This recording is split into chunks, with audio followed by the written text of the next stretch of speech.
अस्सलामुअलैकुम।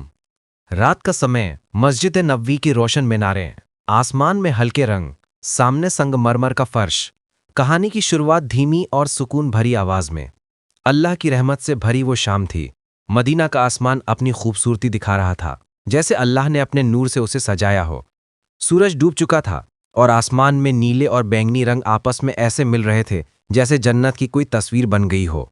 अचानक दिल में एक अजीब सी तड़प उठी, आंखों में नमी आ गई। ये वही पाक सरजमीन थी जहां हुजूर अकरम सल्लल्लाहु अलैहि वसल्लम चला करते थे। इन्हीं गलियों में इस्लाम की बुनियाद रखी गई थी। हर तरफ एक सुकून था, एक ऐसा सुकून जो रूह तक को ठंडक पहुंचा रहा था। मस्जिद नबवी की रोशन मीनारें आसमान को छू रही थीं और उनकी रोशनी में जमीन पर बिछे संगमरमर के पत्थरों पर परछाइयां नाच रही थीं। इस मंजर को देखकर ऐसा लग रहा था कि अल्लाह की कुदरत ने इस जगह को खास बना दिया है। पैगंबर मोहम्मद सल्लल्लाहु अलैहि वसल्लम की एक हदीस याद आई, जो शख्स मेरी मस्जिद में नमाज पढ़ेगा तो उसकी नमाज का सवाब दूसरी मस्जिदों की नमाज से 1000 गुना ज्यादा है, सिवाय मस्जिद हराम के यानी मक्का के।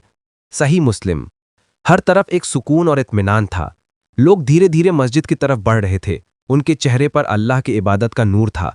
हर कदम पर ऐसा महसूस हो रहा था जैसे वो अल्लाह के करीब जा रहे हों। ये वो लम्हे थे जो जिंदगी भर याद रहते हैं।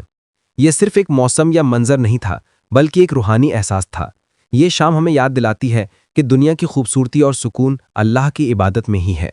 अल्लाह हमें और हमारे सभी मुस्लिम भाइयों और बहनों को उम्रा और हज करने की तौफीक दे। अगर आपको ये वीडियो अच्छा लगा है तो इसे अपने दोस्तों और रिश्तेदारों के साथ शेयर करें ताकि वो भी इस पाक जगह की जियारत कर सकें। नबवी की मोहब्बत। मंजर मस्जिद नबवी के अंदर का माहौल जहां लोग इबादत में मशगूल हैं।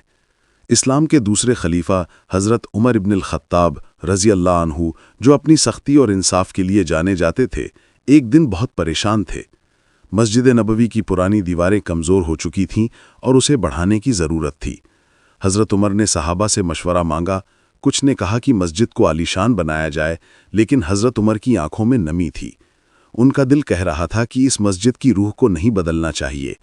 ये वही जगह थी जहां उनके प्यारे नबी सल्लल्लाहु अलैहि वसल्लम ने नमाजें पढ़ीं, सहाबा से बात की और अल्लाह का पैगाम दिया था।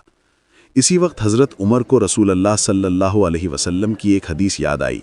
मेरे घर और मेरे मेंबर के बीच की जगह जन्नत के बागों में से एक बाग है। सही बुखारी। इस हदीस को याद करके हज़रत उमर की आंखों से आंसू बहने लगे। ये सिर्फ एक हदीस नहीं थी, बल्कि ये उनके और तमाम सहाबा के दिलों में रसूल सल्लल्लाहु अलैहि वसल्लम के लिए मौजूद सच्चे इश्क का इजहार था।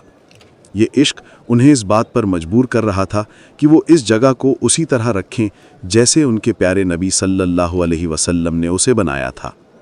मस्जिद नबवी सिर्फ एक इबादतगाह नहीं थी, ये इश्क का मरकज़ थी, जहां हर मोमिन का दिल अपने महबूब नबी सल्लल्लाहु अलैहि वसल्लम से मिलने के लिए तड़पता था।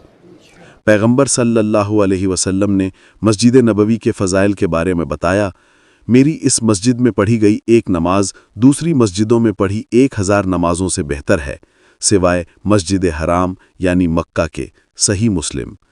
इस हदीस को सुनकर हर मोमिन का दिल मदीना की तरफ खिंचा चला आता था। वो जानते थे कि यहाँ इबादत का सवाब बहुत ज़्यादा है, लेकिन उनके दिल में यहाँ आने की सबसे बड़ी वजह अल्लाह और उसके रसूल सल्लल्लाहु अलैहि वसल्लम से बेपनाह मोहब्बत थी। ये इश्क़ रसूल ही था जिसने हज़ारों साल बाद भी लोगों को मदीना की तरफ खींचा। हदीस ने इस मोहब्बत को और गहरा कर दिया। ये हमें याद दिलाता है कि इबादत का असल मकसद अल्लाह और उसके रसूल से इश्क करना है, और हदीस हमें इस रास्ते पर चलने की हिदायत देती है। सिर्फ एक मौसम या मंजर नहीं था, बल्कि एक रूहानी एहसास था। ये शाम हमें याद दिलाती है कि दुनिया की खूबसूरती और सुकून अल्लाह की इबादत में ही है। अल्लाह हमें और हमारे सभी मुस्लिम भाइयों और बहनों को उम्रा और हज करने की तौफीक दे। अगर आपको ये वीडियो अच्छा लगा है तो इसे अपने दोस्तों और रिश्तेदारों के साथ शेयर करें ताकि वो भी इस पाक जगह की जियारत कर सके। नसरुल्लाह इंडिया को सब्सक्राइब करें और कमेंट करके हमें ज़रूर बताएं कि आप ये वीडियो कहाँ से देख रहे हैं, ताकि हमें पता चले। अस्सलामु अलैकुम व रहमतुल्लाहि व बरकातहू।